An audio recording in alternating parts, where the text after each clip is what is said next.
Саяхаттағы қорқыныш. Ауылдың жазы. Бүгін тамаша күндердің бірі. Өткен күні біз ұстазбен, сыныптастармен бірігіп өзен жағасына, табиғат аясына дем алуға баратын болып келістік. Енді міне сол сағаттар да жетті. Табиғат аясындағы демалыс қызықты өтеді. Біз сыныптастар жылда да жазғытұрым осындай саяхаттар ұйымдастыратынбыз. Бір жыл уақыт өтіп сағындырған саяхатқа асықтым ба, бүгін тым ерте ояндым. Тұрып далаға шықтым.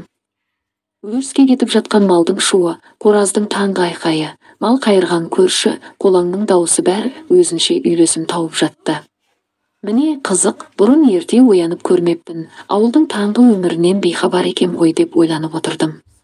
Содан анамның әзірлеп қойған таңғы асын іштім де саяхатқа даярландым.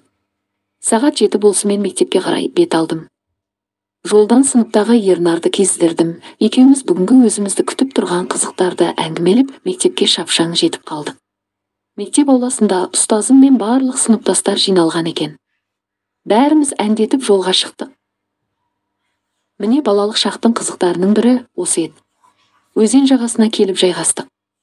Музыканы қосып түрлі қызықты ойындар ойнадық. Күн төбеге көтерілген шақ. Сыныптағы ер балалар суға шомылуға түсті. Біздің ауылдың жан-жағы көл болатын. Сондықтан болар балалардың көбі суға жүзуге жаттыққан.